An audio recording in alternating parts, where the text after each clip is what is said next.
evening, everyone, and welcome to Talk Football. Thank you very much for joining us with Dan and Jesse for the final round of our show that we've been running, which is going to be looking at the contenders or pretenders. This is going to be teams from West Ham all the way up to City and Liverpool. So today's show, we're going to be discussing West Ham, Manchester United. We're going to be looking at Arsenal, Tottenham, Liverpool, Chelsea, City and Liverpool, and just see who we think is going to do well, who's going to get what, who's going to be disappointed, what is it they're going to miss out on, if and why they're going to miss out on. So that's something we're looking forward to. If you can put your comments into the comment section, we'd really appreciate that, and hit a like if you can. It means a lot to us. Jesse, how are you, my mate? Good, dude. How are you? I am very good. Happy to see Liverpool actually win a game. It's nice to be back to winning ways. Good performance. Beat Crystal Palace. Used one as well against the Melbourne Victory. Not without a little bit of a scare for a second or two there. The Melbourne Victory fans are having a little bit of fun with Eric Ten Hag saying you're getting sacked in the morning. So it's all good fun, all good banter. Yeah, man. Yeah, a little ridiculous, but yeah, obviously, that high line and Maguire don't mix. That's all. Lindelof is also at fault, but I'm gonna hold true to what I've said, and yeah, it's not gonna work with that. You need pace. This is it. 100%. And yeah, so I think we'll jump straight into it. West Ham last season. What did you make of West Ham's season last season? I thought it was good. I think a lot of people found or kind of thought it was super disappointing. I think they fell off near the end. Really, at the end of the day, they were let down in the Europa League by a couple of dumb decisions, and Cresswell getting sent off in the quarters and then the semis. They really should have gone on to win that competition. I think they had their heart set on it, and once they got knocked out by Frankfurt, I think their heads dropped. And I mean, to let us off on the last day of the season with that horrible performance against Palace, going ahead and going to Brighton and taking I think it was a 3-1 loss. Yeah, it's not good enough. So no excuses for them, but they're gonna have to improve, because last season was a very good season for them. You see, my take on it is I actually thought the season wasn't very good. I'll be honest, and the reason I say the season wasn't very good doesn't come from a place of any sort of malice or anything like that. It comes from a point of they had the Europa League in their hand. It literally was there in their hand. It was their competition that they beat Sevilla, the kings of the Europa League. That it's their competition. They win that all the time. They've technically done the hard job.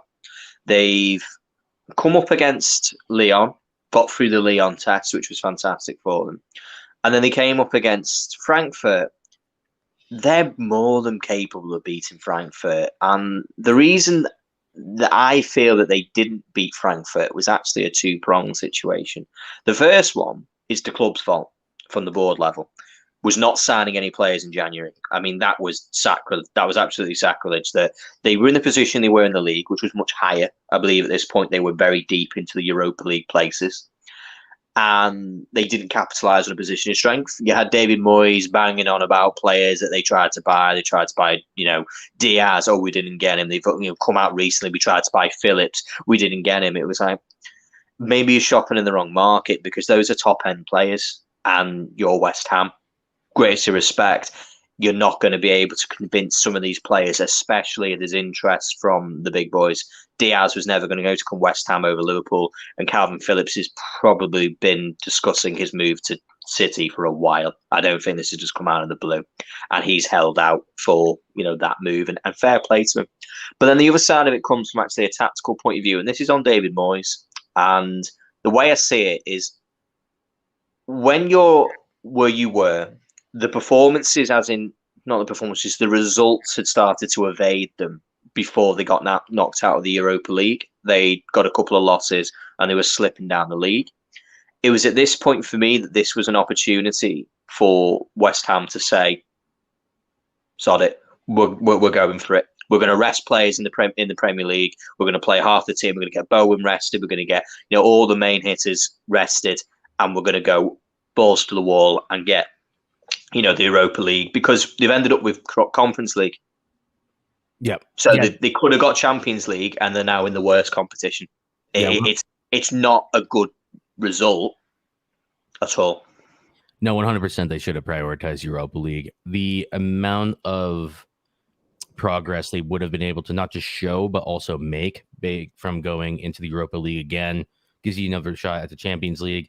Money, exactly. Also, just the level of player that they can attract. I know it's only Europa League, but you're showing something there that doesn't seem like a third place trophy. It's at least an excuse to get into a stronger European competition and obviously make it into that Champions League. I think it would have made some of these targets they're going after right now, Danjuma, and Scamacca, maybe more accessible. I know that PSG are also supposedly going after Scamacca, but you just don't know, do you? You need to aim for the stars to land on the moon, and unfortunately, they didn't prioritize correctly. So, but 100%. I mean, could you just slide the league down just slightly, just so I can see where 8th was? I mean, there's a 4-point gap between 8th and 7th. I mean, even with reducing the teams, I still think there's no chance that they drop to 8th. I don't think that they do. And, ultimately, they gave United a gift to go back into the Europa League by, losing the last game of the season. Another that it's in their own hands to achieve something. And they didn't achieve Europa League through their own doing. Looking at West Ham, I mean, that is very poor form. 1 win in 5 from the last 5 games. I mean, this is surrounding where the Europa League final would have been. Losing to Chelsea 1-0, it's not the end of the world. Arsenal losing 2-1 to them, probably would be disappointed. That's a straightforward win, no issues at all against Norwich. West Ham City, draw against West Ham City was a great result, very, very good result for them. But then that's shocking. That's a real shocker. That's the killer right there, yeah. There's no way they could have allowed for United to get Europa League. So no, definitely, and I think maybe some people who are coming across this video, maybe from West Ham or other clubs, might be saying, "Well, Dan, were you just saying, with hindsight?" Jesse, you'll back me. I was saying this at the start. I was saying this when it was happening. I said they just need to forget the league and go. This is our competition now because this is our ticket to top 4. Forget finish. We could finish 9th and be in the Champions League. That was their opportunity as it stood. But what I was impressed with West Ham last season was their performances in general, especially in the start and up until the Europa League semis and quarters, where they started to falter a little bit. They were good. They were they were a feared outfit, especially at home. I don't think anyone really wanted to get involved with them because they were tough. They were a tough team. They were well drilled, proper David Moyes Everton-esque team. Good players up and around, good attackers. Declan Rice, Jared Bowen coming out and having a bit of a breakthrough season was fantastic for them. Plenty of goals, real good, creative outlet going forward. Antonio started the season, kind of got himself up and running, doing some good bits and pieces. And as Jesse's just loading up here now, Jared Bowen coming out there getting 12 goals, fantastic. I mean, I don't think anyone really saw this coming. In all honesty, Antonio's had a better season there. You can see his minutes are nice and high, where in the past he's had injuries and stuff like that. So 10 goals is not a terrible return. Well, both being in both breaking 20 goals and assists is very good. And I think that a major sticking point for going forward is the fact that it looks like at this point no one will be able to afford Bowen, so they'll be able to keep a hold of him. Antonio, they need a replacement for him, big time. He's a good player, but he's inconsistent and he's also injury prone, semi-injury prone. Said Benrahma, I thought that they were going to try to Said Benrahma. They're going to try to sell him, or they were trying to sell him at one point. But he was also one of their highest performers last year. For now, Lanzini, Souček. Souček is pivotal to that midfield. He didn't score as many, has he? No, he hasn't. Are you talking about Souček? Souček, he was quite a threat when it comes to set pieces, wasn't it? In the first season, I believe. But he just didn't seem to. He always looks kind of up on the score sheet, winning headers and stuff. And this season, he wasn't quite the threat that he was the season before. He reminds me of a tier 1 McTominay.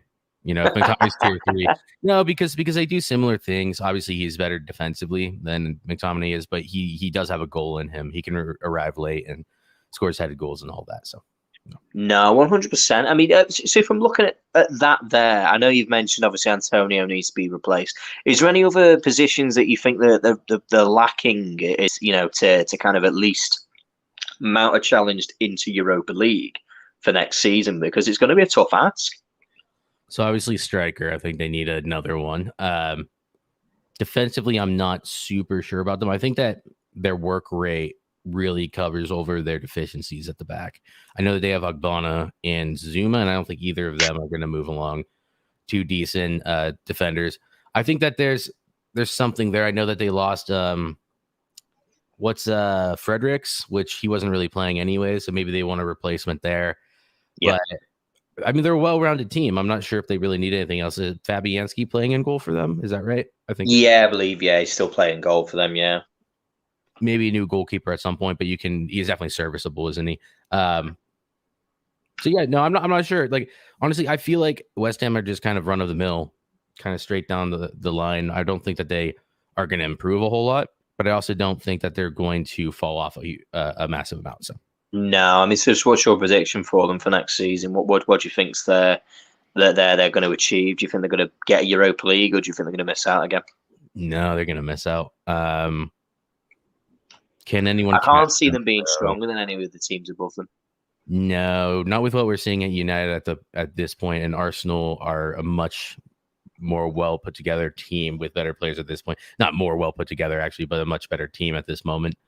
They're not going to go up. Will they go down? I think they're pretty much par for course. I think that they'll probably stick it out 7th or 8th place. So, yeah, no, I'd agree. I think 7th or 8th. I don't think there's going to be much in it, to be honest with you. I mean, we're lording it over West Ham having a great season, but 4 more points than the Leicester. Leicester had a really poor season, so it's an interesting kind of the way that we look at things. Saying, West Ham had a great season, but everyone would slate Leicester. It's 4 points in the difference, and Leicester had a terrible season. So I don't think it was as good as it could have been, to be totally honest with you. So, moving on. The big one, Manchester United. Worst Premier League season, worst season in half a century. 0 goal difference, 57 goals scored. Worst out of... Who scored less than you? Did Leicester score less? Nope. Oh, Brighton. Yeah, so... in the Brighton, yep. Wow, eighth lowest goals, really poor from United. A mixed bag off. I mean, it's not a mixed bag. Mixed bag as to why it went wrong. Off the pitch, on the pitch, in the dugout, in the boardroom, you name it. It was all wrong. Everything was wrong. Yeah, you'd be hard pressed to find a United team that will be this bad ever again, especially with the amount of quality that's in that squad. Even losing Paul Pogba. Matic was great towards the end of the season, didn't really play for us. Mata was good near the end of the season, didn't really play for us. Lingard gone, didn't play for us. Who was the other one? Eddie Cavani. We could probably use him now, but he didn't play for us either. So when people start talking about United and say, well, I mean, you're losing a lot of talent this next season, we're not really, because none of them played for us. I noticed that. Great players on paper, but none of them played for us. So we're not losing anyone really. We are opening up a lot of wages. That's what we are doing. And it was obviously just a season of politics. I mean, it's basically just Parliament or the Congress is what was happening. It was 2 sides that couldn't get along or decide on anything and disagreed on everything. Like, I think it was years of problems at United that all just came to a head. I think it was everything came to a head in one go. You had Ole Gunnar Solskjaer, who was absolutely out of his depth from day one. I could have told you this. If we'd been running this channel when he was first appointed, I'd have told you he was an interim manager. That is where he stays. He's not good enough. I would have spent an hour explaining every reason as to why Manchester United are wrong to be offering a contract to Ole Gunnar Solskjaer before the season's even ended. It made no sense. Who's going to come in for him? Barcelona? Real Madrid? PSG? No, it's why offer him a contract now? That's madness. And that was it. And United, probably from the board level, because they were the people who made the decisions, were happy to keep Ollie in a job, even knowing that he wasn't good enough, even knowing that actually he wasn't the high enough quality of a manager for Manchester United. And they used him. They used him as a shield. They used him as a way of being able to take the flak. That actually it's Ollie's fault the teams are playing the way that they are. No, it wasn't. It's the way the club's been run for a long, long time. Yep. Players-wise, of course, it's been a bit of there's just the cohesion. You have so much talent, but no, there were so many different voices in the way that, they wanted to play football that no one really knew what was going on. And I think the final straw actually was implementing real quality into the team. So bringing in Jadon Sancho, Rafa Varane and Ronaldo, rather than having the effect of making you better, actually made you worse. But it wasn't that you were worse. They just identified the problems. They just went, there you go, there's the problems. And they all just went, boom. But so here's the thing, and this is an issue with strong or weak leadership. So you have someone like Cristiano, who obviously has a massive personality, who's a winner, has a different kind of mentality, and you bring him into a dressing room that has weak leadership in Ole Gunnar Solskjaer and Maguire. And for whatever people say, I know people are trying to defend Maguire all of a sudden. I don't know why. Maguire is the epitome. He's the spitting image of Ole, and Ole is the spitting image of the Glazers. There's two different priorities. And when you bring in players like Varane, not necessarily Sancho, because I think he gets along. He's young. And then obviously Cristiano. Then you have that split. And then people aren't getting along. Then you have factions because Bruno and Dalot and lots of the foreign players are on Cristiano's side. And then Shaw and Rashford and probably Sancho are kind of on Harry's side. It's just a mess. He created a political divide in the dressing room. It's the worst thing that could have possibly happened. So 100%. And I mean, we go across. So looking at your season, this is the way I viewed it. So I watched United when I first saw that you signed these players, and I thought, they've got a chance here. I did. I remember hearing the day you bought Ronaldo, and I thought, I think they might be back, I wasn't convinced and going, oh, here we go, they're going to win the league. I was just thought they might have a chance here. And then I started obviously watching your matches. In your first game against Leeds, it was a good result. It was, but there was just something about it. There was a feeling I had that this wasn't United were playing exceptionally well. This was Leeds parting the Red Sea for you, and you were taking full advantage of it. And, the way Leeds' season went on under Bielsa, that was the theme of the season. It wasn't just for United. It was for everyone. And then we had a few other situations that came about. Newcastle came, they got a goal at you against Old Trafford, and Ronaldo came back, and it was fantastic. And then the first time that it really proved it to me was the game when you beat West Ham, didn't you?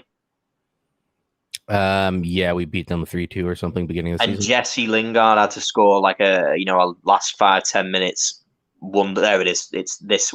Yeah, I remember just after the thingy. So the draw was the first one. We went, oh, here we go. Then you got a 1-0 against Wolves. You conceded to Newcastle. This was Cristiano. Ronaldo came back. Yeah. This game, I watched this match with a friend of mine, and yo, Pav, you okay? I watched this game with a friend of mine who's a United fan, and he was made up. And I remember saying to him, you can't keep relying on this. You can't keep relying on wonder goals and, moments of magic to win your games.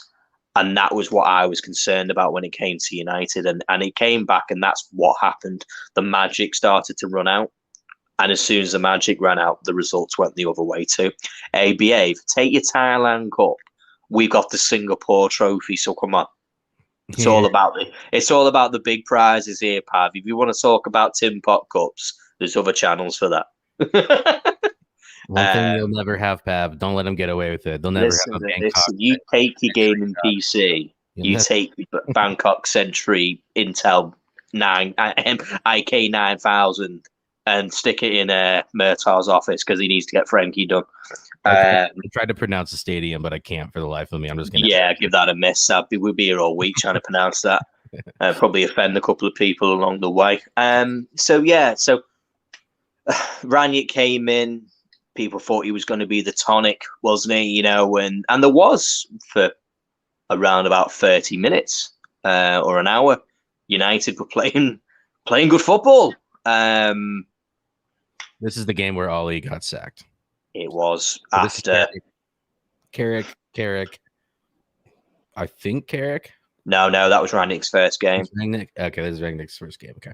Rangnick's first game. This game could have ended up 1-1, to be fair. Jordan Ayew could hit a cow's ass with a banjo, but you played better. The football was better.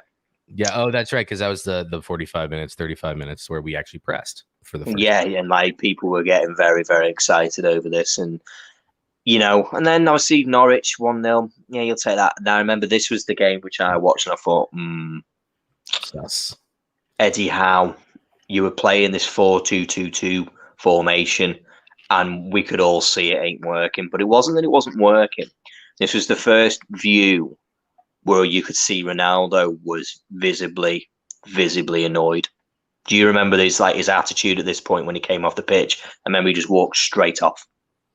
Yeah, and this was which is the one, because we have one here. What was the game? Do you remember the game where he came off the pitch and he audibly says, or very obviously says, "Why did you take me off? Why didn't you take one of the kids?" And then he puts on Rashford, and Rashford bangs in a winner. Was that against Brentford? It might have been against Brentford. It was Brentford, yeah. When you played Brentford, I remember him sitting on the thing and he was pulling a right face.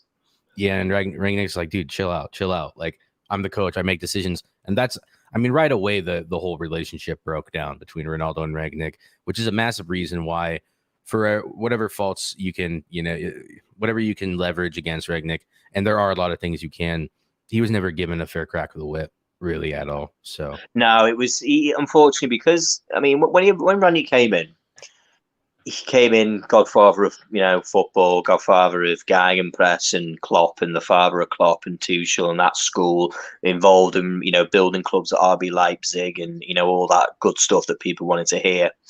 As soon as his position was undermined by his situation where he was going to go upstairs, that was the end of it. He wasn't going to be the manager. He was like the supply teacher. He was the substitute teacher, as they call it in America. He was, he was the guy who came in for an hour and people just took the piss.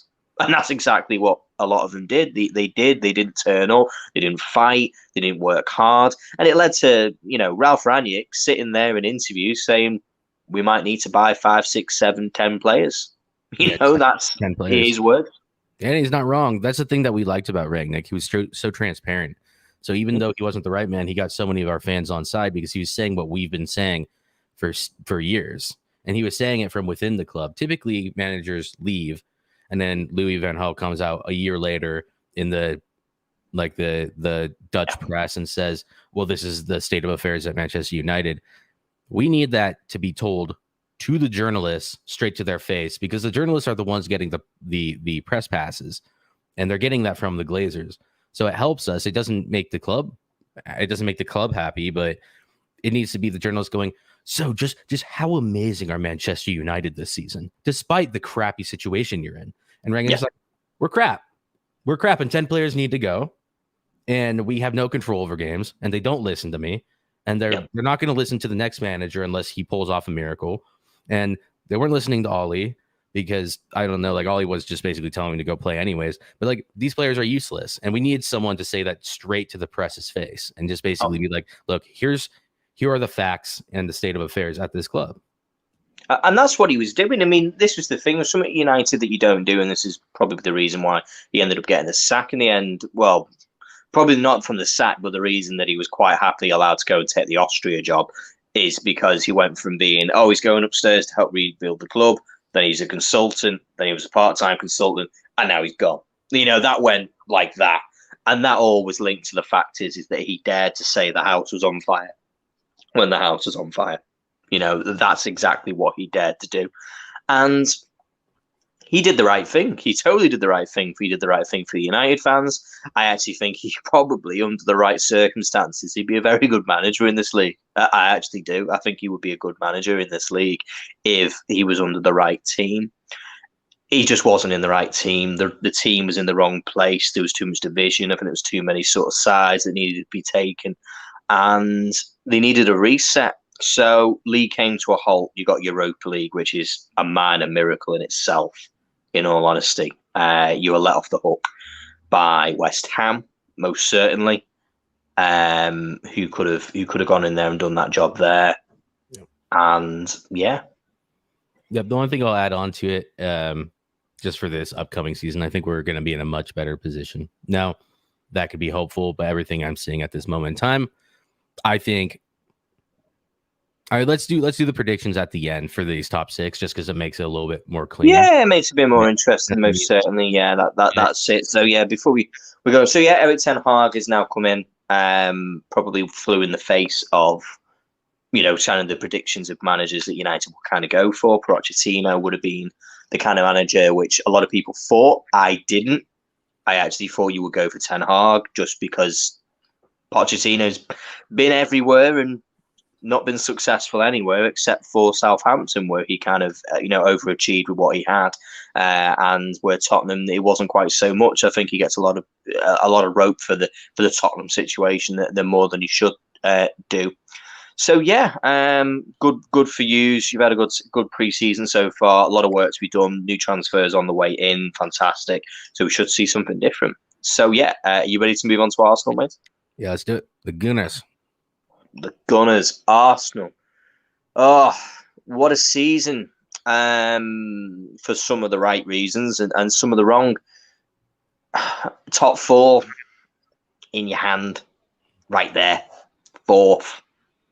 Madness. Didn't get it, and they can only blame themselves. They can absolutely only blame themselves for a couple of reasons. The main reason being is this absolute obsession with cutting away the players. We've got to get rid of this player. Cut. Austerity hit Arsenal like 2008 Britain. That's what happened. And they were like, Aubameyang's gone. He's the poison. This guy's the poison. Are we going to replace him with anybody? No. We're going to keep Eddie Nketiah. Yeah, just hope that works. Yeah, exactly. And keeping on Lacazette until the end of the season, who was never going to work. He had a couple good months of like link-up play, but they made almost every mistake that they could have made. And honestly, at the end of the day, they didn't get top 4 for many reasons. One, youth, not having the mentality to get over the line, not having the know-how, not having that experience. And honestly, not getting in replacements for those players, because whether or not Arteta or Edu or some fans, the Arsenal fan base want to admit it, if they had just gotten in a couple players, even if they were just there to plug holes, they would have gone top 4. There's no way they wouldn't. They overplayed the hell out of Saka, Martinelli, Odegaard, and Smith Rowe was like injury prone. He didn't start many games, but they overplayed the young players. So. It was, and just looking at Arsenal's last games there, can we just look at the 2 L's that they took there? Just be Tottenham hammered. They were hammered by Tottenham. They looked so out of depth at their place. It was frightening. This, however, that's horrendous. That was really poor. They were frightened. Those players under the lights. We watched this game together, and Arsenal fell apart. Well, they were 4 points ahead up until this point. Great win over West Ham. That's a tough one. Away from home. Leeds. I expect them to win that, but still a good win. This is when Jesse Marsh had the team actually playing. This is a calamity. I don't care what people say. They say, well, it's because it's Tottenham and like they're our rivals, and every excuse came out. That's 3-0 to your greatest rivals, and you guys are clearly battling out for top 4. But they say, well, we're 1 point ahead after this. That's capitulation to the maximum. Those 2 games. That's as bad as it gets when you have a 4-point lead with 3 games to go. Absolutely fell apart. They fell apart in those 2 games. We watched them and they were shocking. And again, as I say, at first I originally thought to myself, is it just going to be like, they're not got enough attackers because they didn't? But it was not funny, but actually it was the opposite end that also caused a number of problems for Arsenal. Was defensively. They hit with a number of injuries to their centre backs, which just it shredded them. When you went with such a thin team, and equally the energy that I held for West Ham United when it came to missing out because they hadn't done the right business in January, Arsenal suffered the same fate. They both would have ended up with the same principle, except West Ham would have had a trophy if they got Champions League this season. For Arsenal, I just don't accept the excuses. I don't accept the excuses of saying, oh, we weren't expected to do it. It doesn't matter if you were expected to do it. No one expected Leicester to win the league. The difference is they did it when they had the opportunity. You don't take the opportunity, you miss out. Don't make excuses. Don't say, oh, I could have won this, I could have done that. But it doesn't matter because no one expects us to do it anyway. That's weak. That's totally a weak attitude. And for some reason, the Arsenal fan base has taken to this almost dogmatic sort of view of Arsenal being like, don't say anything bad. Don't say anything bad, whatever you do. Listen, we're all working towards it. Mikel Arteta's taken us back to the promise. He's not. He won't. He's not good enough. Well, here's the thing, and we've had this conversation, and I agree with Ma from Big Six and all that. But he does say something that I think is very realistic, and the fact is, you never reach your goals if you don't overachieve. So saying, well, we technically achieved what we wanted to achieve, then you didn't overperform, because people are trying to say Arsenal overperformed. No, it didn't overperform. Overperforming is reaching a goal higher than what your current goal is. Yep. Europa League was always the target. So saying, oh, well, now we're back to not square one, but we made progress, but we basically reached what we intended to reach.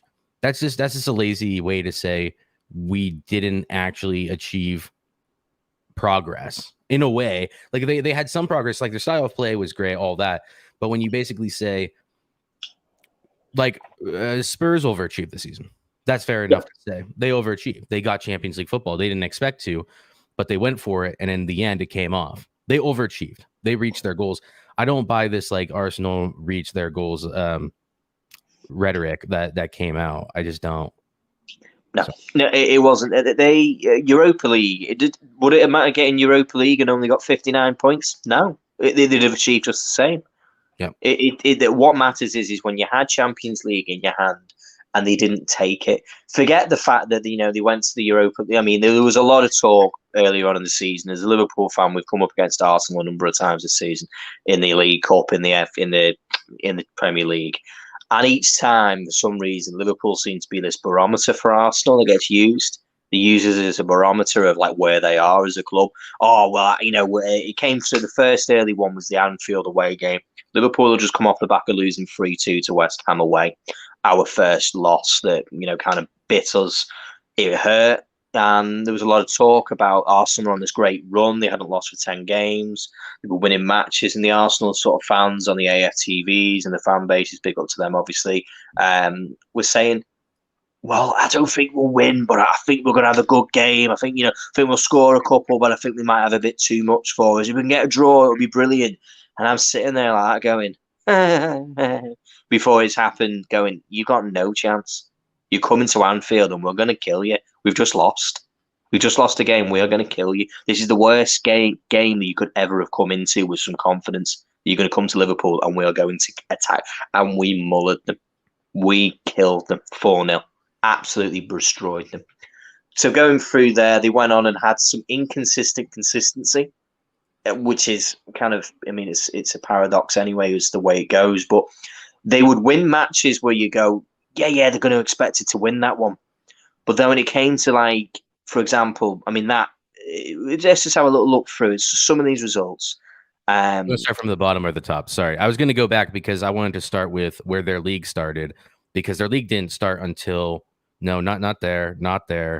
It didn't start there because Arsenal only played 35 games this season. It only started at Norwich. Yeah, they only started at Norwich, so we'll start there.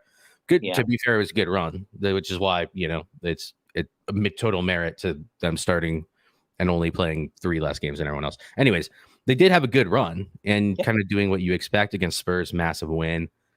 Brighton, were they really hot at that time? I don't think that they were really. It's a game they should still be looking to win. 100%. Not beating Crystal Palace as much as they actually lost and drew to Crystal Palace this season. They actually did the same as what City did. No kind of disrespect to it. Aston Villa were going through getting rid of their manager at the point. Leicester, Leicester were rubbish all season, beat Watford, you'd expect that. And this is when it happened. Yeah, we battered them 4-0. It wasn't even close. Then he went on, got a good win against Newcastle, which you would have expected at the time. Bruce, I think. Yeah, I think I was still Bruce. Or when Either, did Howard take over? no, I think that's Eddie Howe at this point. But this is Eddie Howe, where basically he's got nothing. There's nothing in the team. There's none of them in there. And they should have lost to Palace as well. Annie, you're totally right, mate. The United game. This was a typical Man United versus Arsenal game. Very exciting. A lot of blood and guts in it, and a good match to watch. To be fair, lost that one. Losing to Everton. I mean, I remember watching this. It was under Rafa Benitez, and that's how bad they were.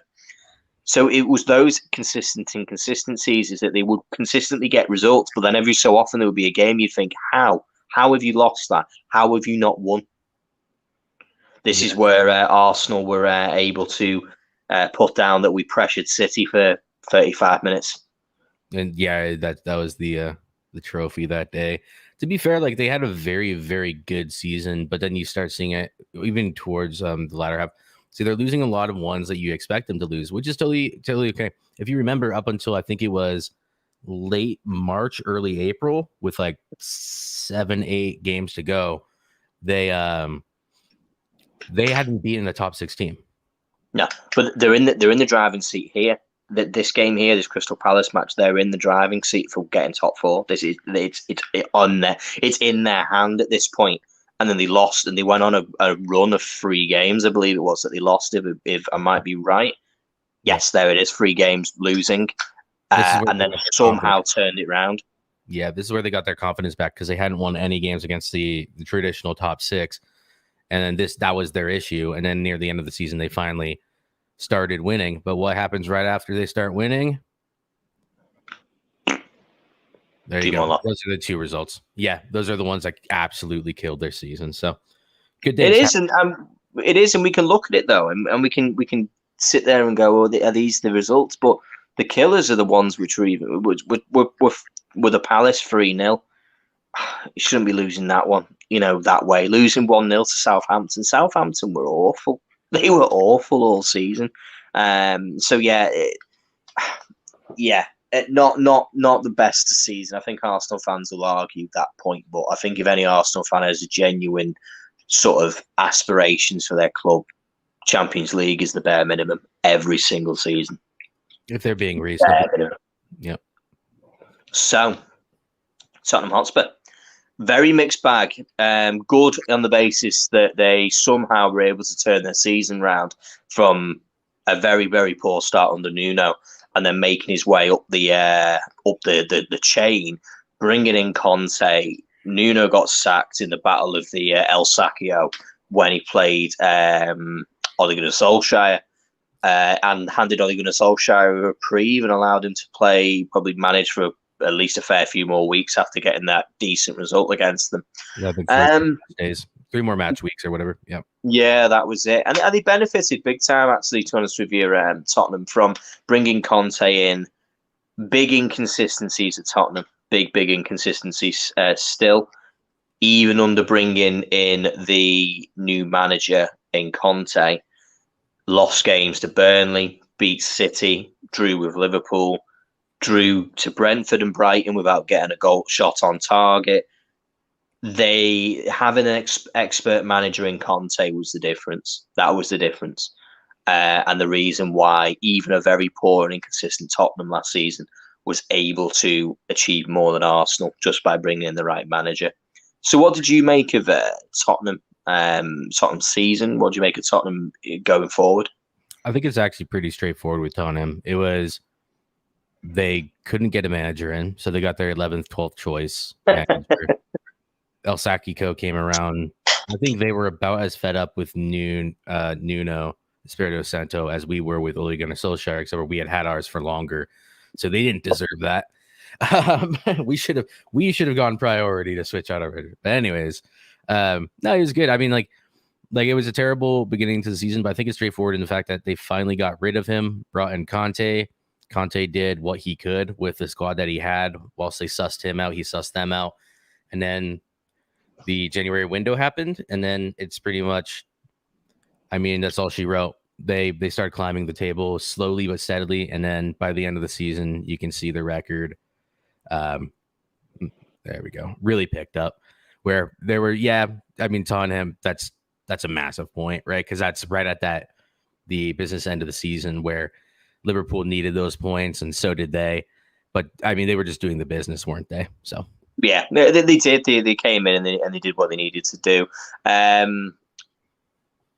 Very much, the purple patches lined up, I think, for Tottenham when it came to Son and Kane getting into the goals. Kulusevski came in and got an awful lot of goals, which I don't think people really expected him to get as many as he did. They rode the luck at times when it came to like Brentford and Brighton. They were the ones which was the real shocker that they've still got that in their tank. It's going to be interesting as to how they go forward next season. Brilliant result in respect of where they needed to be to get back into the Champions League is a huge bonus for them. Has put a lot more money back in the bank account over at Tottenham. They've got the right manager. They've invested heavily going forward for next season. They've brought in their own players. No excuses next season for me for Tottenham. No excuses at all, mate. No excuses. No, and I don't think that. I don't think Conte will give either. I mean, he won't have any excuses for his squad, and he won't have any excuses for himself. So they need to succeed. They need to succeed this season. They did the right thing. They brought in Paratici last summer. He tried to bring in Conte. Conte wasn't convinced. He wanted the United job. End of the day, United said no. He went to Spurs. They saw what he can do. And Levy's like, oh, this might actually be my chance to restore some faith in the fan base.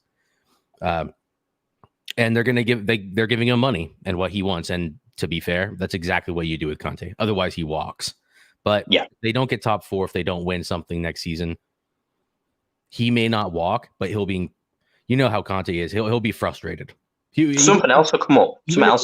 Even if it's no one else's fault, he'll still be angry with the world because that's the way he is. So the thing with a manager like Conte is all it takes is something to come up, a better opportunity, and he could go. It's as simple as that. Yeah.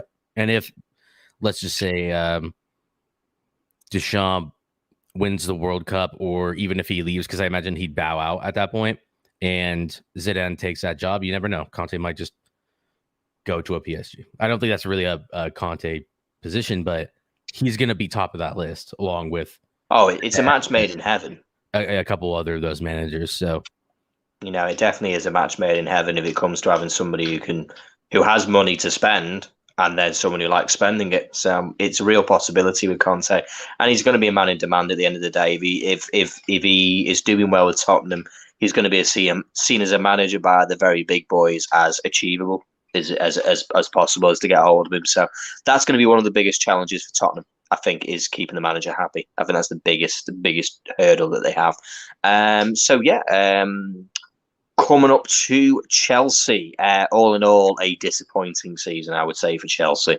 Touted by many pundits and commentators and those, kind of within football as the heirs elect of winning the league this season. When Lukaku came in, Tuchel in charge, Lukaku was going to be the missing piece of the puzzle to take them from just winning the Champions League to be going on and, winning the league.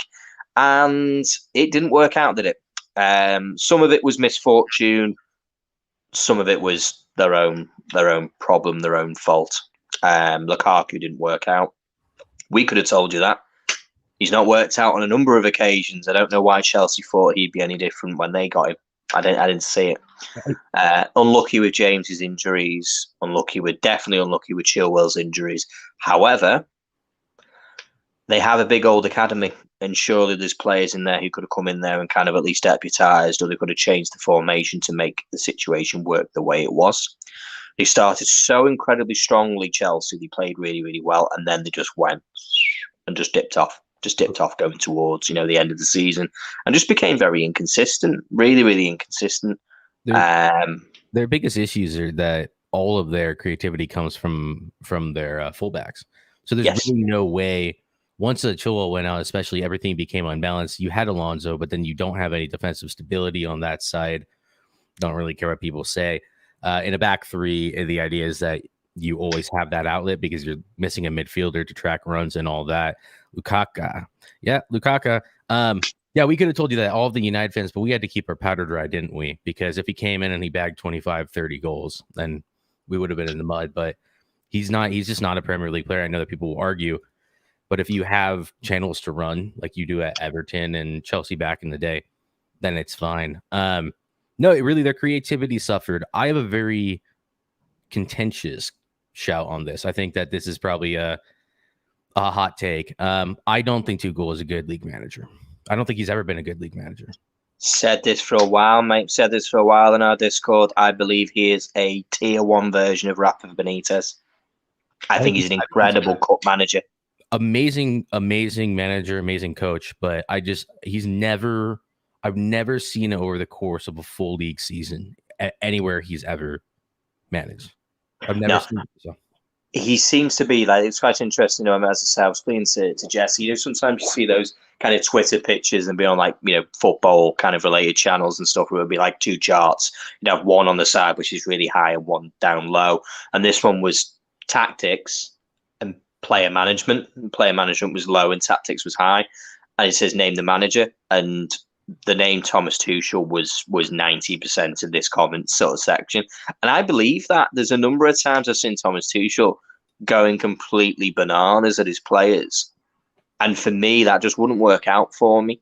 I don't think that would ever be something that I would respond to. And I don't think modern players do respond to being screamed at and to being shouted at in the way that, that Thomas Tuchel goes about his business at the game, and probably the way he goes around the training ground.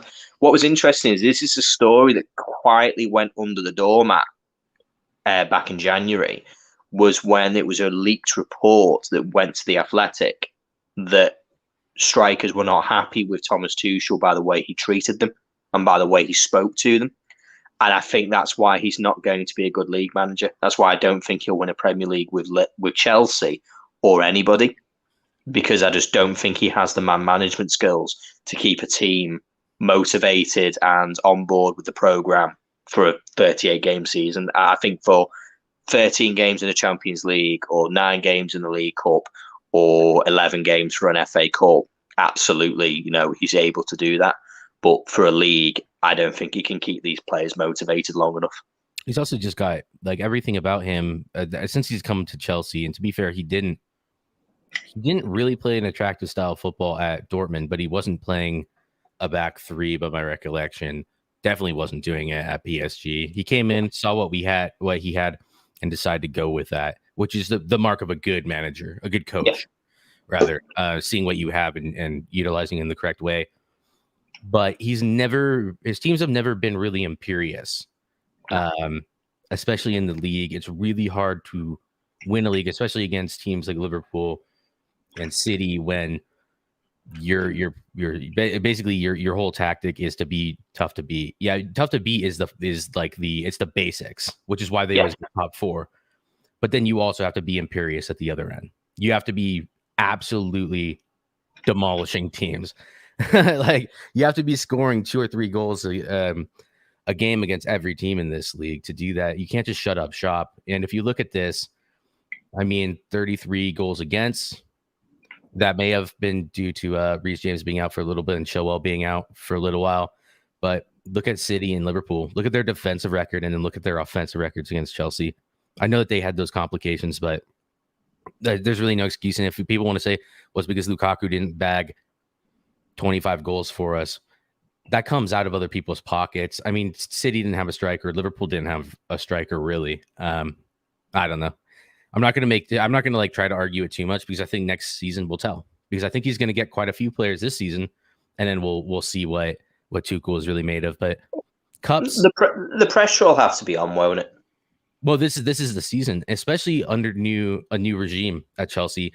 Tuchel's not their man. So, and you can already see the way Bowley is acting in the market. You can tell that he wants to be heavily involved. So Tuchel's not his man. He wants to be heavily involved. And if Tuchel doesn't provide major honors, he's going to go find his own guy. I understand that. That's very well and truly possible. And this is where it kind of leads into it. And I'm not bashing Thomas Tuchel. I'm not. I don't want Chelsea fans to think I am. No, that's not it. Yeah.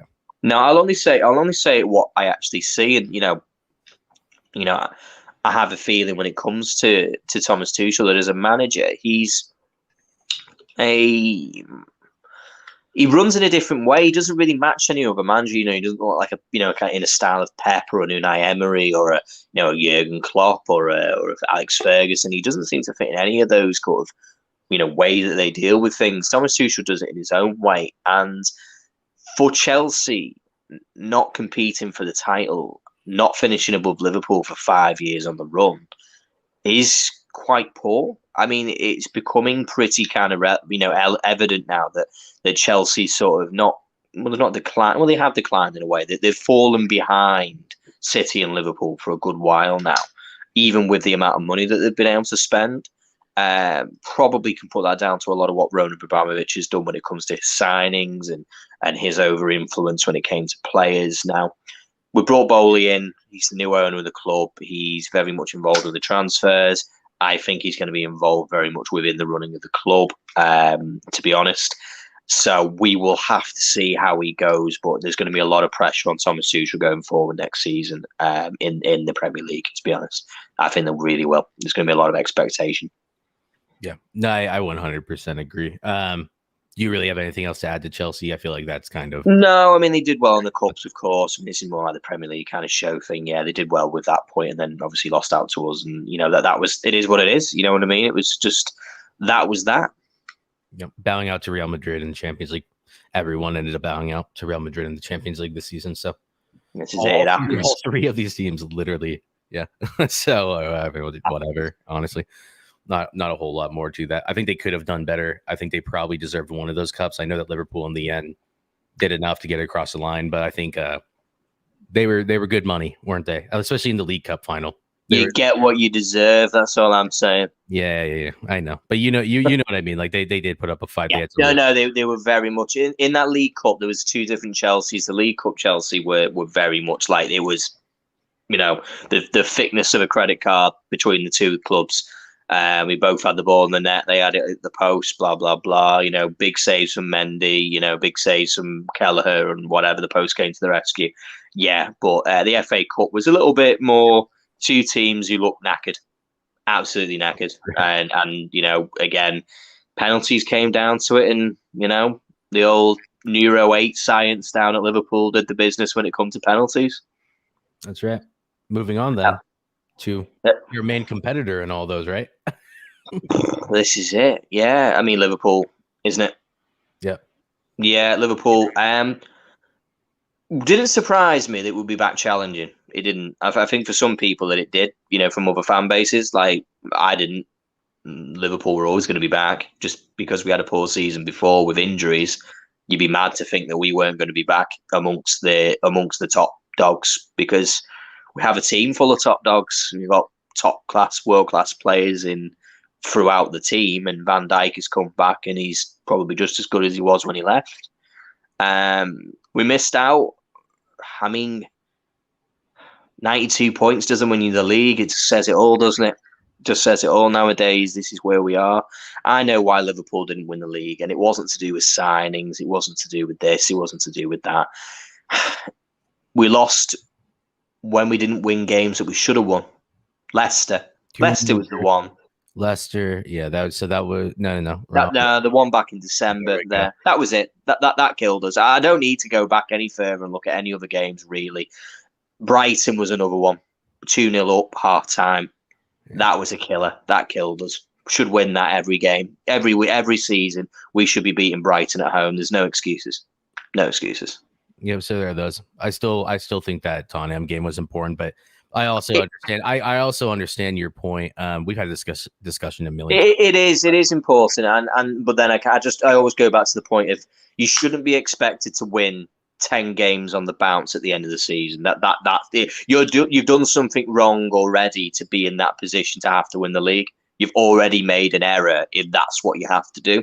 So that's what I'm kind of saying, that the causation isn't was not beating Tottenham, is the actual causation was that we were even in a situation where that mattered.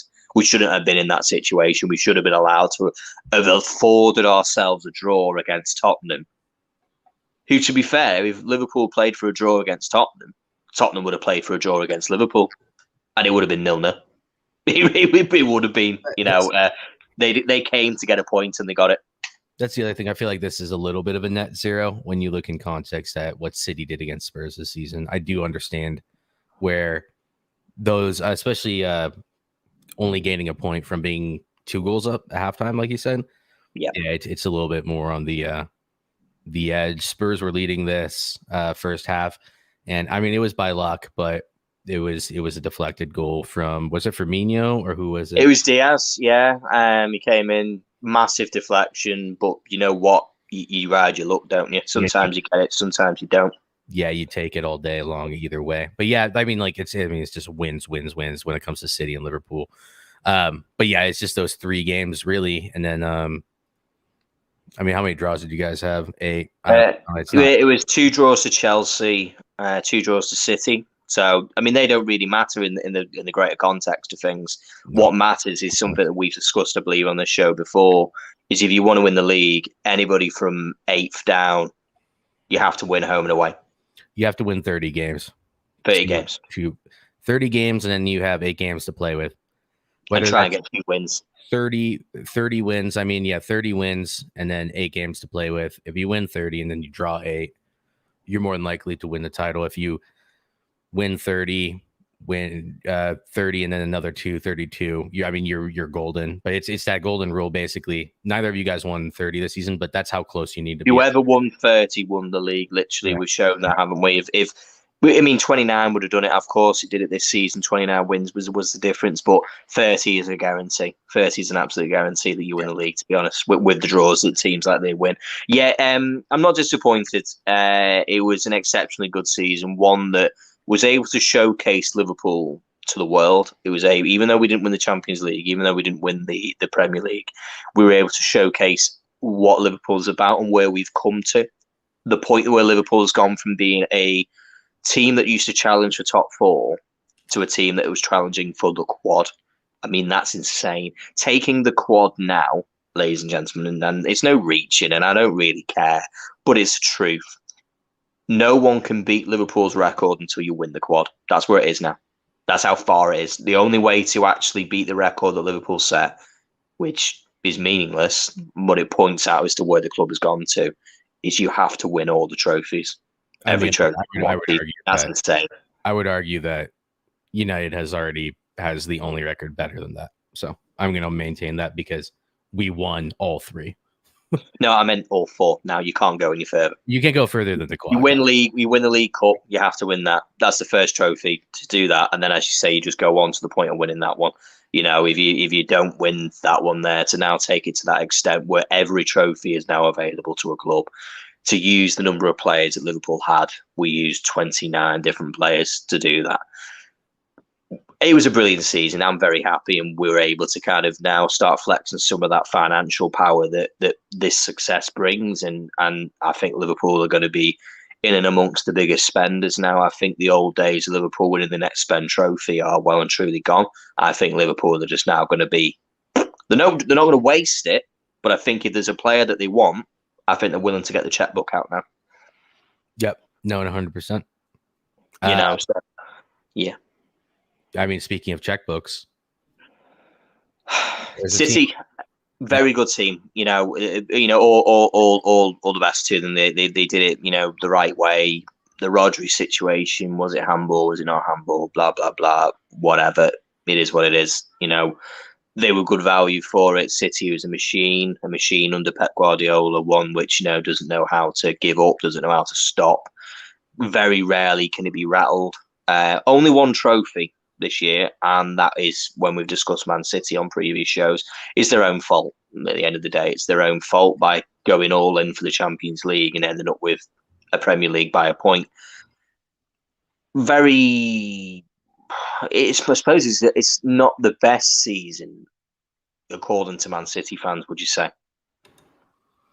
Yeah, I mean, you have to be honest. I think there are a lot of clubs that easily forget and make corrections for what's happened. I think it was definitely not a great season, but then you look at it and I think not getting the Champions League, completely capitulating in the space of 5 minutes against Real Madrid was the ultimate letdown. Winning the league, is what you expect of City at this point in time. That's what they do. Is it a success? Absolutely not. Their fans will tell you, well, it is a success because we won another major trophy, but it's not the one you want. And it's been said before, they can't put pressure on Pep. They just need the Champions League. And I think it's become more clear because they don't need to do what they're doing this summer unless they need to win the Champions League. I think they're pulling away from Liverpool a little bit with their transfer business this summer because a lot of what they're bringing in is proven. Obviously not Prem proven, but proven. I don't think they're going to pull away. I actually think they're actually staying where they are. I think they've brought in good players, but they've lost good players too. Yeah, I don't rate the players that they've lost as much as other Sterling. people. I mean, I don't rate him highly at all. I mean, like, not in a bad way. I don't rate him low. I rate him very highly, but I think some people either think he's crap and not worth the money or the time, or they think he's actually a GA genius that should be getting 40 goals and assists a season. He's not getting 40 GA at Chelsea. I'll say that right now. There's no that's a nonsense. That's never happening. No, that's definitely not happening. But yeah, I don't know. I think they've lost some good players. They've lost Jesus, of course. You know, he's an option. Brought Alvarez in, but again, he's unproven, so nobody knows what you're going to get with him. Haaland is also unproven when it comes to the Premier League, and no one really knows what we're going to get with him when it comes to his injury record. If we base him on what he did last season, he's not going to play a lot. It's true. You know, we look at his last year's his fitness record.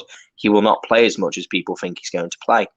Do I think, do I want that? No, not really. I'm not I'm not morbid in that way. I don't really care. I hope he has a career, and that's what matters. He's a young man. But at the same time, is that I don't believe there can be a heavily over-reliance on Erling Haaland being able to be available all the time. He's going to have to be managed quite carefully, going forward. They're going to be in and about, obviously, winning the league again next season. But for Manchester City, that's old hat. It's old hat winning the league. What should matter now is the Champions League. That's where it matters. That's what Man City don't have.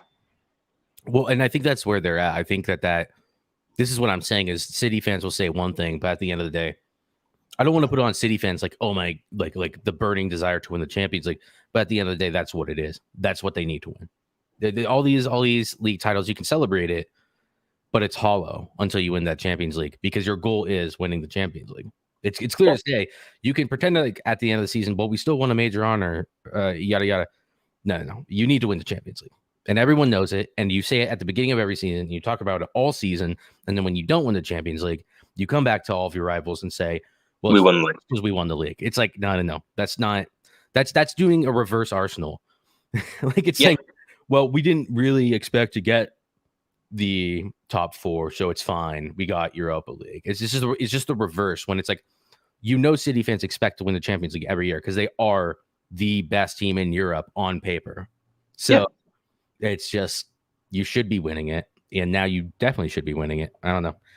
I'm just giving many excuses. If it's not something which Manchester City fans are demanding, they have a problem.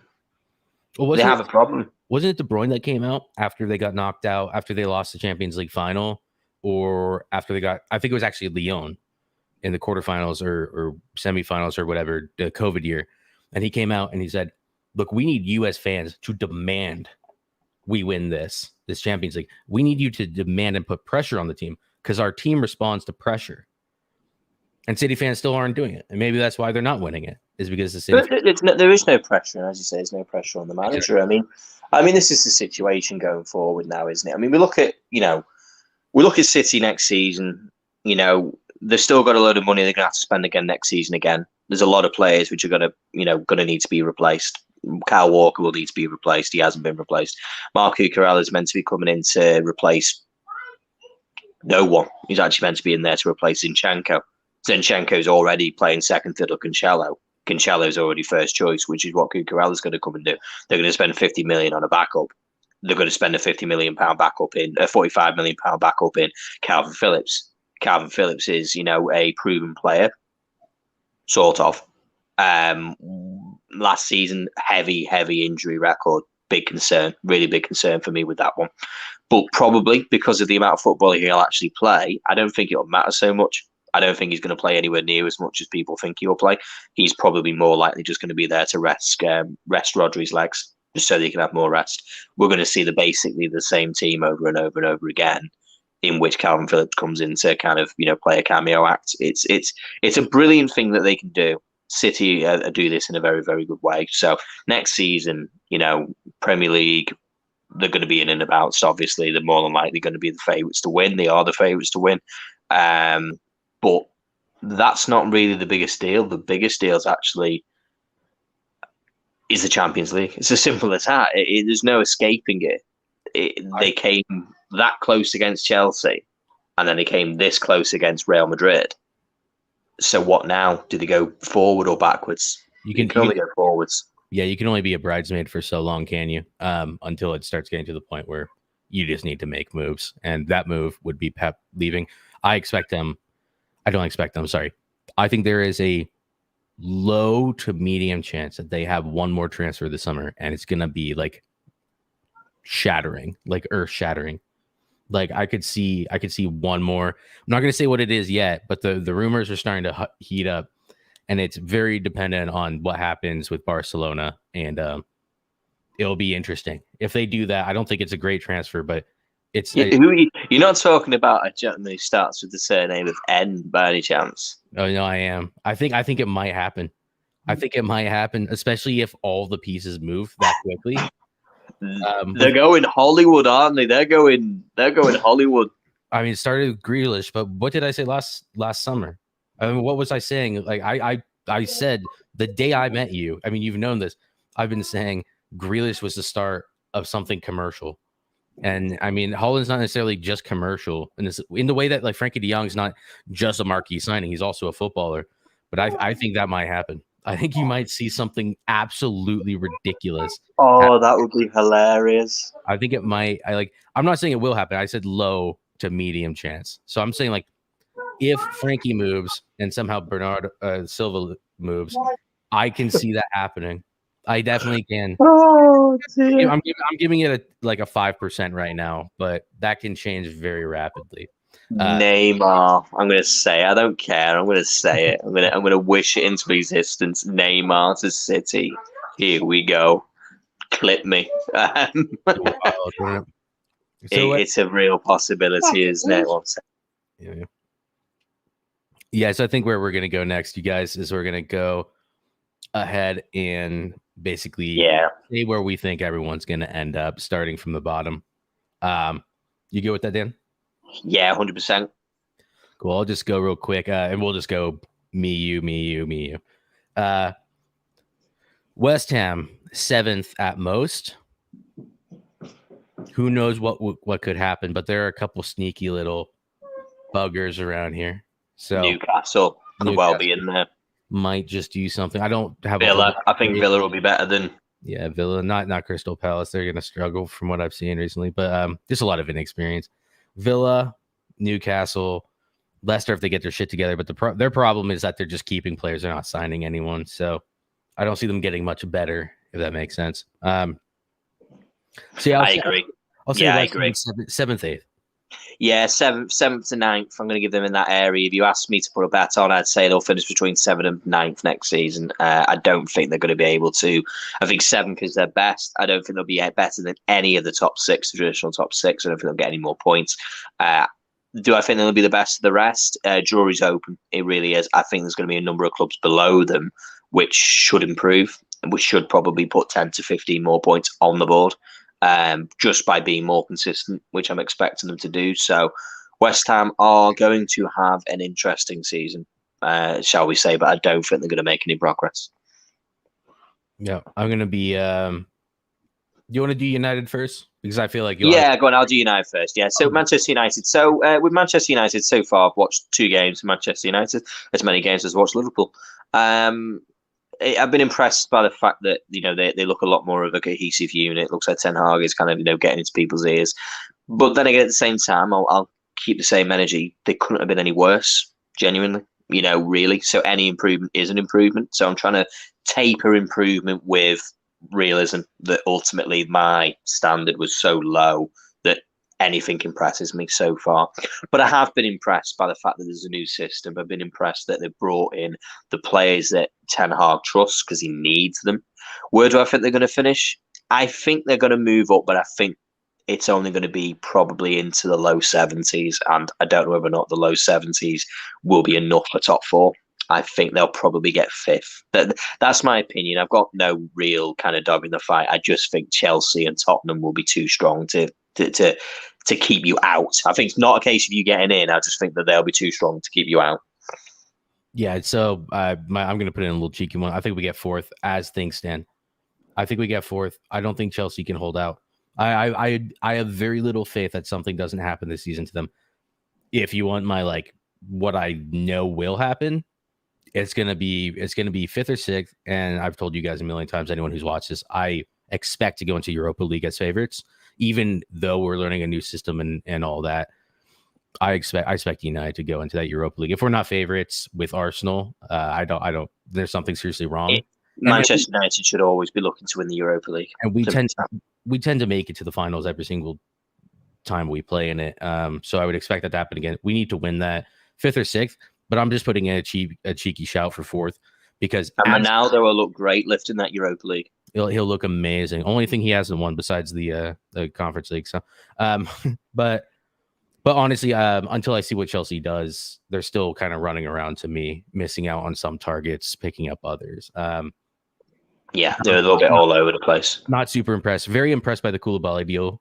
Kimpembe, I don't rate him super highly. I've seen him. He does have that bozo gene. He makes a lot of mistakes.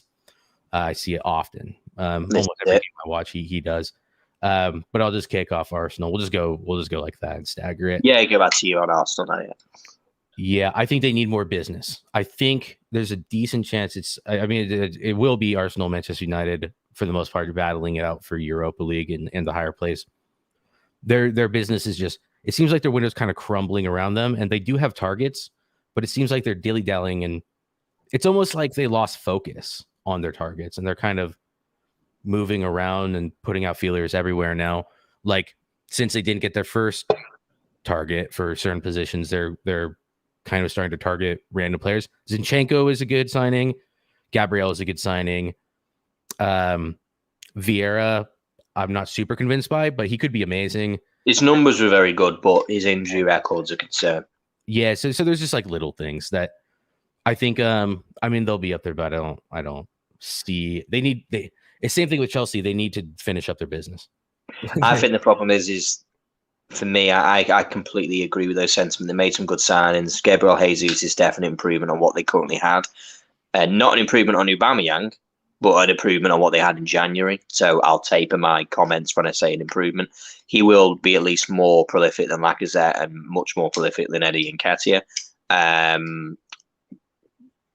Midfield-wise, they've bought players like Fabio Vieira, who plays in the same position as Martin Odegaard. They tried to buy Rafinha, didn't get Rafinha. Saka looks like he's going to be playing another 50-game season, more than likely, going forward. The issue with me when it comes to Arsenal is defensively. I still think that they look very, very... I just don't think they look very good at the back. I don't think Ben White is anywhere near as good as people would make him out to be. He's not worth the price that he was paid at Brighton. He's proven that a number of times. Gabriel is decent enough. Could move on. Yeah, could well move on in possibilities. William Saliba had a great season last year in the French league. He is going to be involved, kind of get himself, he'll want to be involved in the equation when it comes to being in the back four.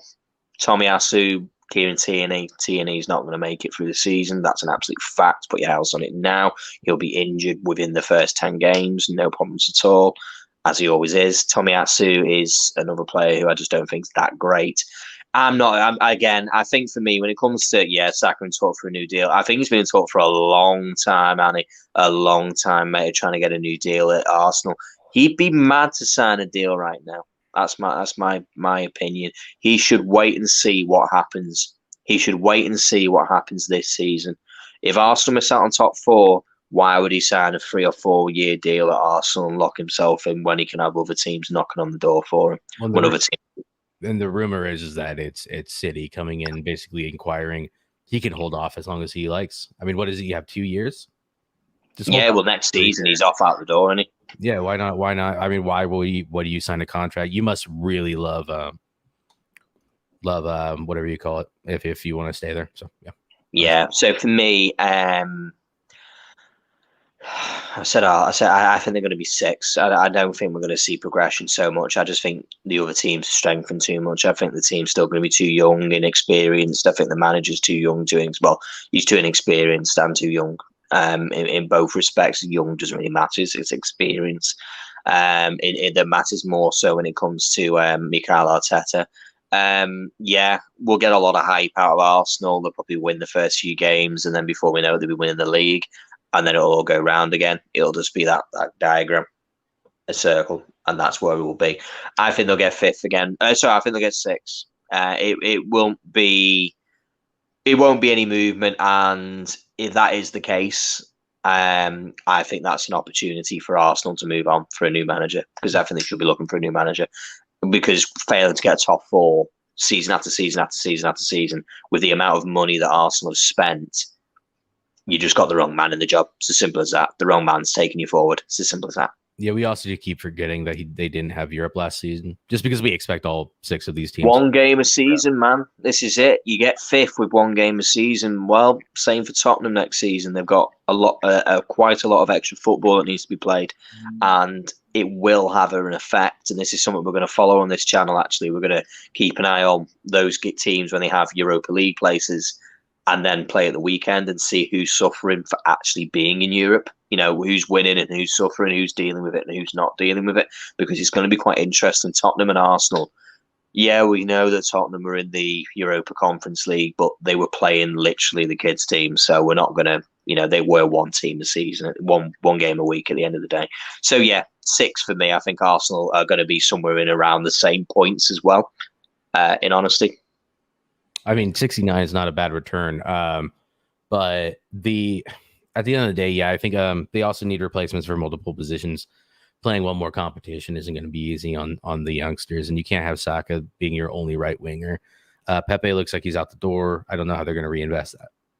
That's a big question. You can't have one right winger, especially when that's Saka, who's one of your hardest working players and puts in the most yards of your entire team. So yeah, they have a lot to figure out. These are predictions as of now, by the way, and these are just purely from feels. We haven't really thought about it too deeply. This is just coming from our conversation, by the way, you guys. But as of now, 5th or 6th. But I think if United drop down and get 6th, don't drop down. But I think if we don't get more than Arsenal or Chelsea, I think we win the Europa League. So I'm putting my neck on the line there. But you are throwing it out there, big man.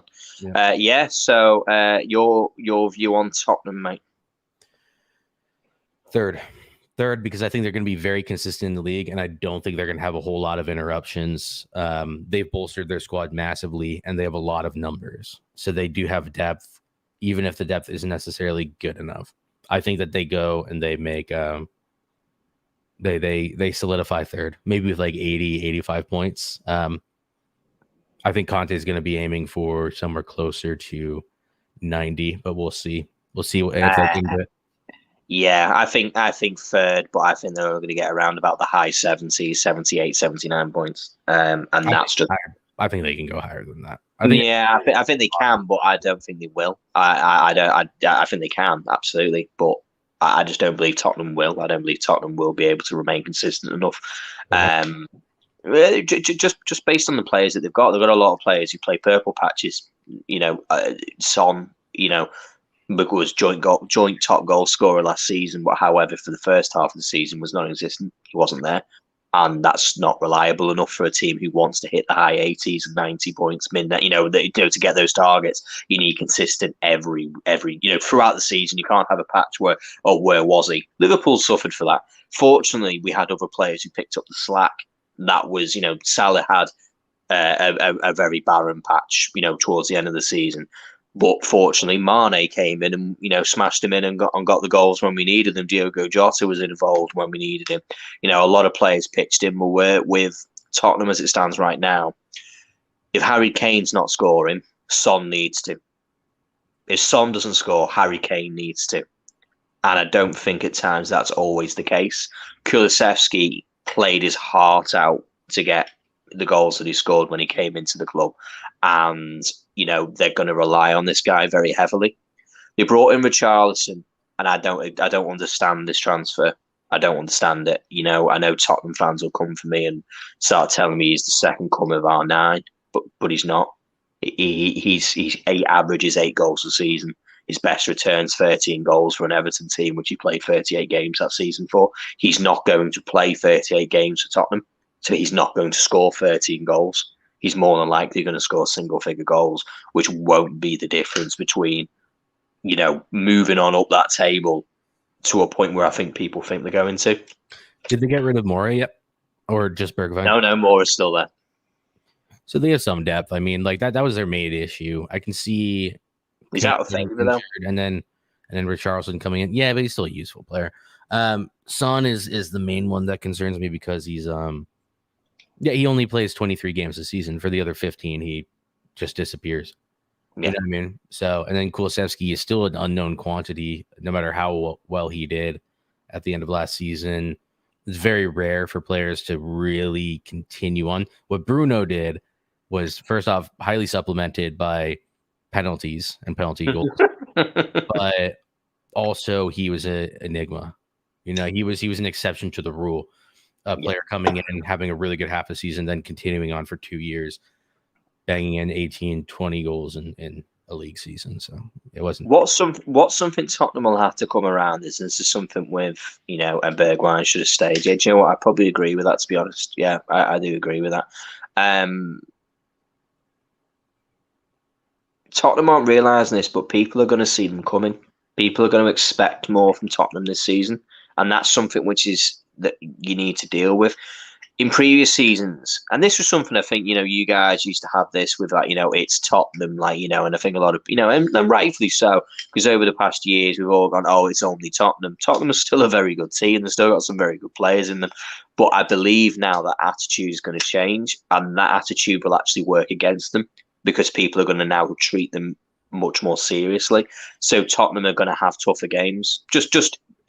The way that teams are more prepared mentally to play Tottenham, they're going to play Tottenham and think, okay, these boys actually, we need to be on our A game, and that's going to be interesting how they deal with that. There's also going to be a lot more pressure on Tottenham. There's expectation now. They will be expected, and I'm not sure that they will be able to. I'm not sure whether or not the mentality of some of the players, when there's an expectation to do something, that they always achieve that. So, for me, I agree with you. I think they're going to get third. I think they're going to be the third strongest team. I think they're going to improve on their points tally, more than 70-something points. But I still feel that it's going to be they're going to be a little way off, really, from kind of challenging for the league or whatever. I think they're just going to probably be hitting like the high 70s, 78, 79 points.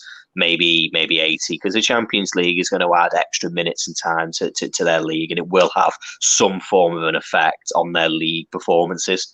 They're not going to win 6. They're not going to win in Europe and then win 6 games every weekend. It won't happen. I'll put that out there now. Yeah, you're right. They're not going to win 6 games every weekend. No, sorry. During the what's it called, during the group stage, whatever it is now with the Champions League, I don't see them winning midweek, which is ultimately their goal, and then win again. I think they'll suffer at some point. They'll probably drop a couple of points, maybe 2 or 3 games, but maybe 2 games. And I'm just saying that off a feeling, but we'll come back to it in a later show and kind of see who's suffered by being in Europe. Yeah. Yep. On to Chelsea. Chelsea, 4th for me. Yeah, I think that's accurate. I mean, I have my reservations about them, but it's really just what business they get done, isn't it? Yeah. Koulibaly, good signing. Kimpembe, not convinced, but I mean, he's a good player, but he does have a howler in him. Ake's off the table now. He's gone. Yeah, no chance. Ake, yeah, that's not happening anymore. Do they need another defender? Maybe. If they're playing a back 3, they definitely need another defender. Well, we're all looking forward to seeing their first game, aren't we, when in the American tour, to see how they line up. I think that's the biggest interesting point. Going out in the group stage, I mean, it's well and truly possible Conte, when it comes to Europe, isn't isn't that, is he? He's not really a European manager. He's only ever won one domestic trophy in his career, and it was the FA Cup with Chelsea. Otherwise, he's only ever won leagues. So I think he focuses on the league. Yeah, well, he's the anti Tuchel, isn't he? He's the opposite of Tuchel. Can't win cup competitions, but can't half win a league. Yeah, 100%. Yeah, so I do think. Yeah. Back to Chelsea. Sorry, no, thanks for bringing that up, Benny. But yeah, no. Spurs going on the group stage. I don't think so, but I don't think they're gonna go very far either. I don't know. Going out the group stage when you're a Prem team. I mean, I know United did it 2 years ago, but it's pretty disgraceful. So. Yeah, it's almost unheard of, to be honest with you. As you say, it's normally we're at least the strongest, one of the strongest two teams in any group. As you say, I'm going to be interested to see how this new league format that's come in. Is that for this season? It is, isn't it? No, I think that starts 23-24. Oh, right. Okay. Thank God for that, because I'm not prepared to get my head around that at the moment, to be honest with you. It's like two separate leagues, or like one league where you don't play half the teams. It's so arbitrary. I just didn't know why they needed to do it. Just give me more groups. Yeah. Conte's European record is worse than Ollie's. Conte's European record is awful, and I don't think he wants to talk about it, to be honest. So, yeah, it'll be interesting to see how he comes along with that one. So, yeah, Chelsea. It is based on the business. Koulibaly, he's a good defender. He is a very good defender. Don't get me wrong. Salah, he still wakes up in a cold sweat off Salah. There's a great video of Salah giving him absolute nightmares. He is a strong defender. 31, ready-made. Yeah, he's definitely going to be an improvement. He's not Rudiger level, but at least he's in and around those numbers. So Sterling, good signing. Do I think he's going to be the goals difference between moving up and moving down? Not really. We've spoken about this in the past on our transfer show. He's kind of like half the puzzle. You need somebody who's he's the Morecambe to the Wise. You need both guys. He's the cannon to the ball. You need two guys with Sterling. You need a Harry Kane. Sterling would have been a much better signing for Tottenham than he would have been for Chelsea. I think if Sterling went to Tottenham instead of Richarlison, I'd be worried. That's the truth. You need a Kane or a Costa, a Suarez, a Van Nistelrooy, a finisher. Even just like a Cavani would be someone who occupies center backs. Havertz doesn't really do that. Sorry, no. Chelsea. He doesn't really do that. So. No, he doesn't. And there'll be questions on, about some of these players' futures, to be honest with you, if this season they don't perform. There really needs to be, because some of them are hanging around, still waiting to break through, and they're not breaking through. And the question needs to be asked. So, fourth, I just think they're going through a little turbulence period, and it's going to affect them. I don't think they're going to be able to just carry on a calm course when they've got brand new ownership in and a new vision, and a load of new players have had to come into the team and stuff. So I think they're going to be fourth. I think they'll be strong enough to stay in fourth, but it's going to be interesting. Yeah, I'll give them fourth, fifth or fourth, depending on what United does and depending on what Chelsea does in the transfer market. United is just such an unknown quantity, and I'm putting on my United hat just to make the stream interesting, really. When it comes to Chelsea, though, I just their business so far has been substandard, and I think that Tuchel needs help in attack. I do think he needs a little bit like certain other managers that I won't name, because he's a way better manager than they are. Some managers do need good players up front to perform. They don't really coach attacking styles of play. They basically just have a very good structure all around, and they do have some attacking style of play, but really at the end of the day, I mean, Mourinho won Champions Leagues and leagues not having. He basically just saying, we get you up to their final third or to their third, and then you just do what you do. And sometimes I feel like Tuchel is the same way. Get your Liverpool hat on. Yeah, I'm going to take my Liverpool hat off because I've never worn a Liverpool. Wait, never mind. Liverpool. This is an interesting one. Liverpool, I think, second, and I'm going to say this, and it all depends on what happens with Haaland this season, because I think Nunez is raw, and I think he's unpredictable. He could either bag 20 goals this season or bag 15 or 25 or be all over the place. If Haaland stays fit, I think Haaland bags 25 to 30 goals this season. I just do. I think the system's just too set up. And I also, on top of that, I don't think Haaland's goals take away from the rest of the City team. I don't think in a Pep system, they look for anyone. I think if you're in the right position, you get the ball and you get the opportunity. Whereas with like Cristiano at United, the ball has to go to him. So it affects the rest of the team. I don't think Liverpool or City will have that issue. No. But I do think Haaland is just more, he's set to have that season if he doesn't get injured. So I'm going to say second, but I think that the new attacking options for both City and Liverpool are going to decide a lot of points. And when I say a lot of points, what you need, like a lot of points when you only have really 9 to improve on, let's be honest, is not a whole lot. So no, I totally agree. And I'm gonna definitely, I'm gonna echo those sentiments, because ultimately do I think that we're the favourites to win it? No, I don't. If I thought that we were, I would have said yes. I'd say, yeah, we were the favourites to win the league. But I don't think we are. And we shouldn't be, because we didn't win it last season. The team that wins it last season should be the favourites to win it the season after. It's just the way it is. I totally agree with you when it comes to, do I think that Liverpool are going to suffer?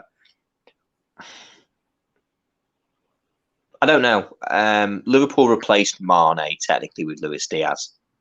That's what we did. We replaced him with Luis Diaz. We brought in Nunez as an additional option as a number 9. He is a completely different aspect. I said this on previous streams when we talked about Nunez. We will. So Nunez coming in. I've watched, him play 60 minutes of football now. Can't speak a word of English. He is, in the second game, he started to show a little bit of frustration, but I liked it. It wasn't a frustration that it was a case of, oh, I've done something wrong. It was a case of that he was like, I need this. I want to score. You can tell he's got that passion. I want this ball here. And there's going to be a lot of learning that needs to be done between these players. He needs to learn the language. He'll need to learn the way that the team plays. He'll need to understand movement. There's a lot to learn. There's so much to learn. The kid's 23 years of age. He is still a kid. And he's going to. That's the big thing, Liverpool. He will learn. He's going to learn. And the most important thing is that the current players in the Liverpool team are going to learn. They're going to learn how to play with an actual number 9 in their team, not a false 9. A 9, an actual, predator, off the shoulder striker who wants the ball, in this channel. And we're going to benefit. He is going to score goals. There's no concerns about that.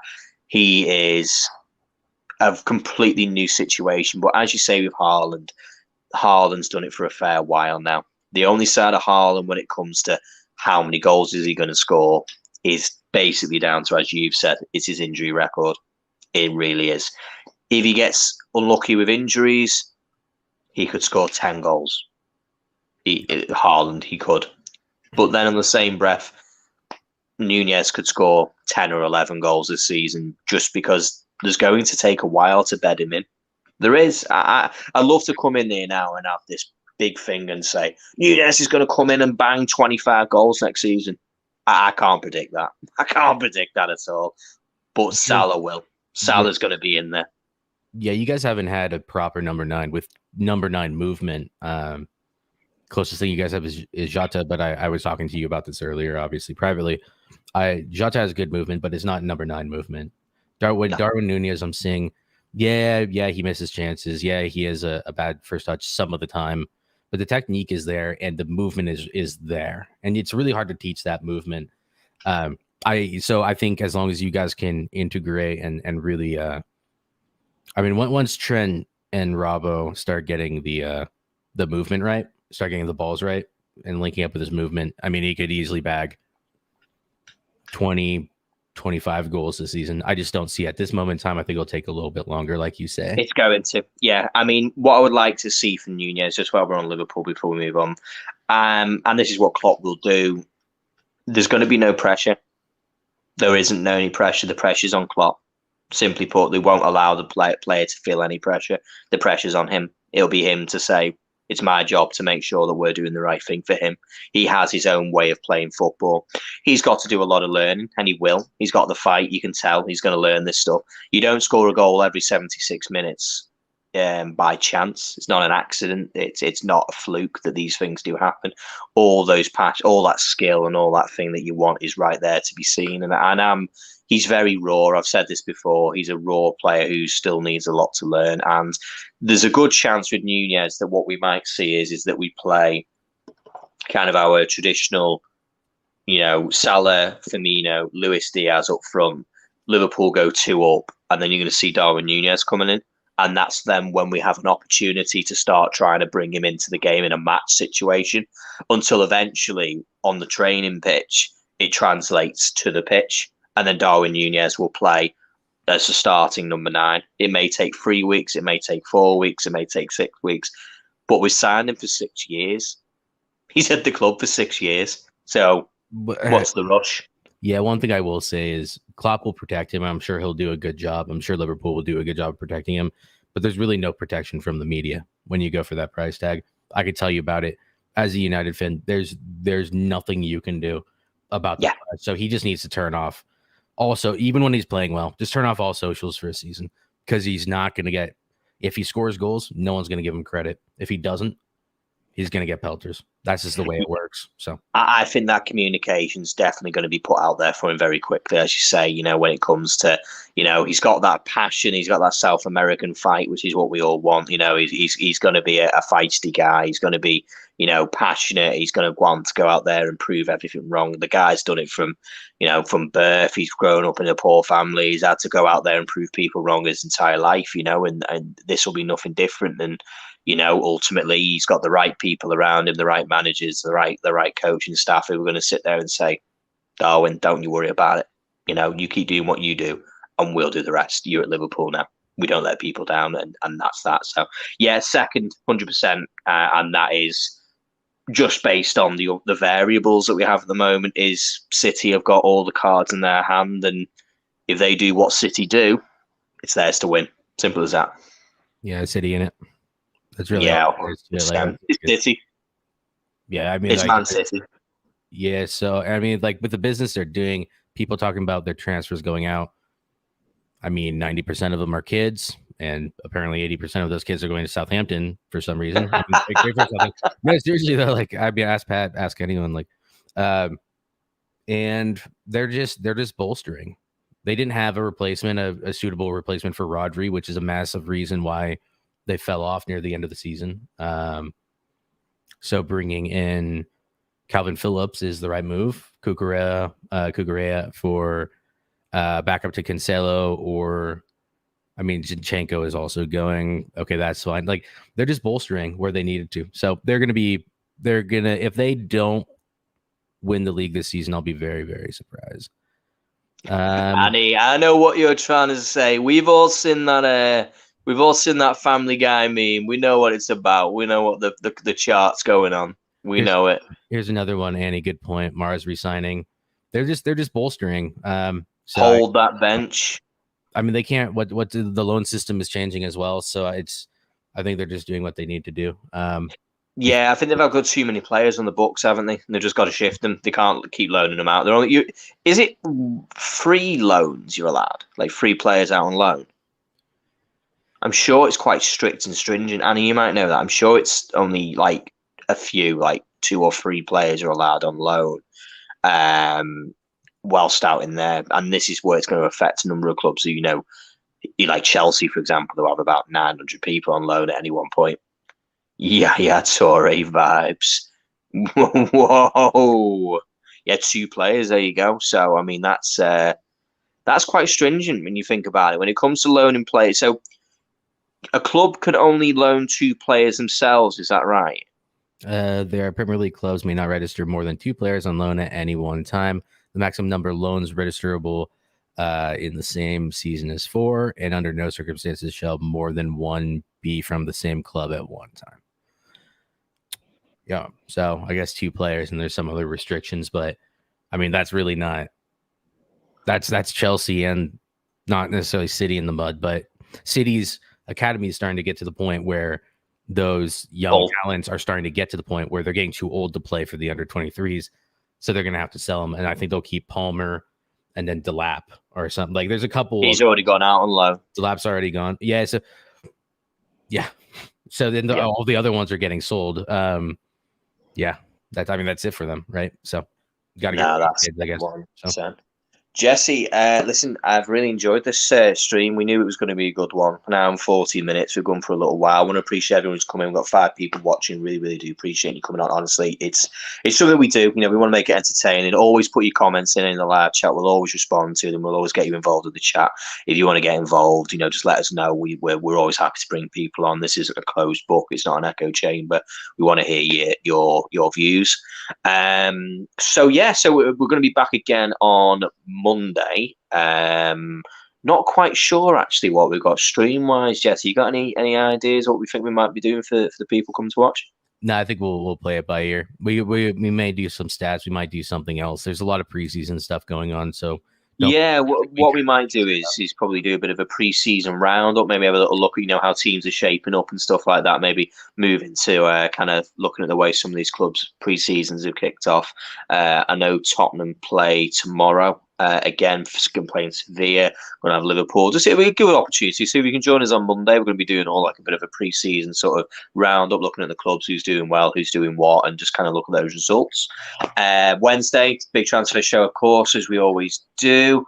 Going to be doing that, seeing what's going on, and we're going to have to think up a new show for Friday, aren't we, Jesse? Now we've done the league. Do you know what we might do? I think we might do our season prediction. What do you think? Maybe have a little look at kind of like where we think people are going to kind of come up and down, or what do you want to do?